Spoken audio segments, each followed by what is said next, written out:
tonight, and we're hosting it for the alumni chapter of the Zeta Phi Betas. And you see them around in blue, so they're dressed in their sporty colors. And I want to thank y'all so much for all your help. We couldn't have done it without you. Also, it would be remiss if I didn't point out that my chair, Karen Hundred, is here. Thank you, Karen, for being here tonight. I don't think I saw any other board members, so Karen gets to represent the whole crew. Really quick, Fred's probably going to reiterate this, but we do have a limited amount of time for questions. We wanted to make sure we have enough time for a lot of information, but sitting here for a couple hours, as Margaret Mitchell would say, is rather hard on one's rear end. So we're trying to keep the time where you can still go home and have dinner at least for a relatively decent time. If you want to fill out a card with a question and you really want to get an answer, please put your name on it, and we will make sure the candidate or candidates get back to you with a response. We also, we have questions submitted in advance. We've asked the candidates to provide us written comments on those questions, and as those come in over the next few days or so, we'll be posting them on the chamber website. So we hope you'll go there to learn more about what the candidates have to say, because they're not going to get it all in tonight. But now I'm going to turn it over to our wonderful moderator tonight, Fred Shropshire. That's what he said. With the Channel 11 News, and he will take the case from here. All right, well, good evening.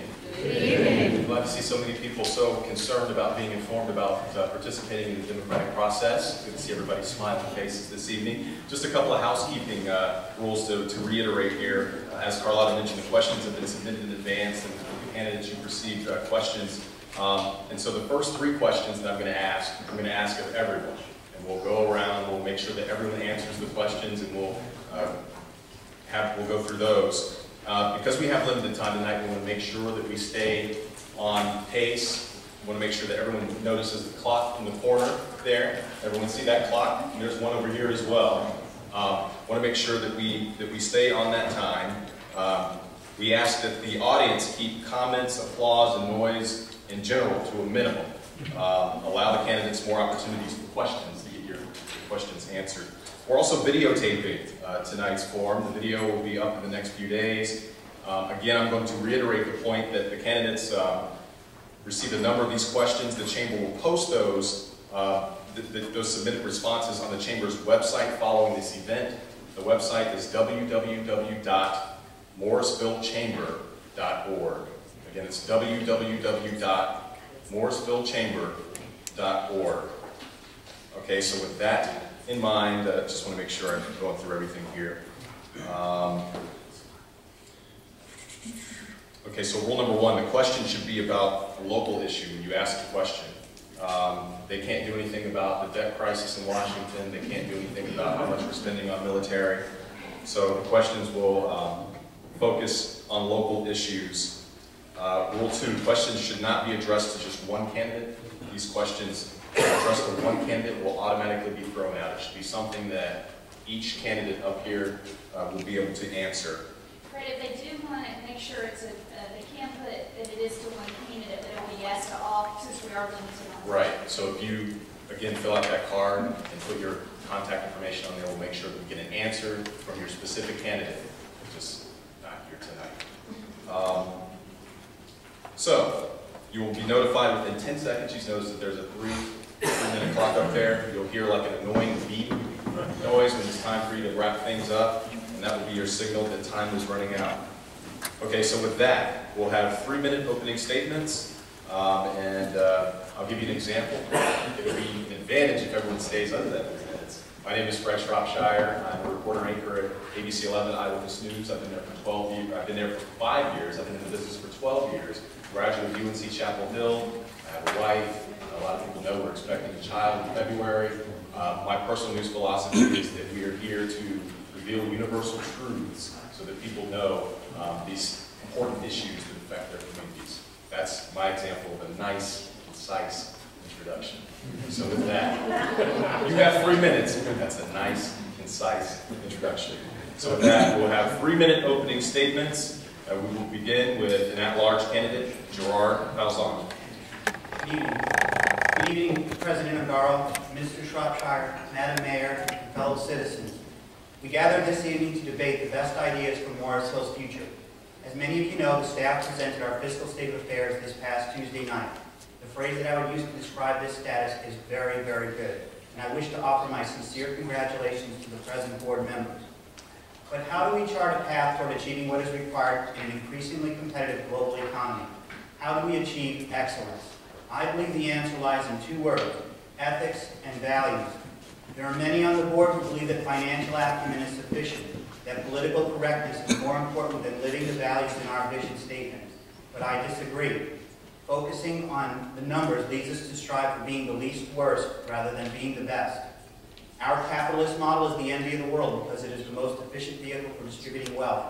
However, capitalism cannot function properly without a strong ethical framework, which itself depends on a rock-solid foundation of values that are rooted in truth. In the Declaration of Independence, Jefferson explained that excellence is achieved when government recognizes its duties and its limits, when it directs its full power towards securing the God-given right of man to his personhood. When this occurs, we create social and economic certainty. In past times, we've referred to this as respecting the natural law. I believe that denigrating the natural law will lead to moral, political, and civic stagnation.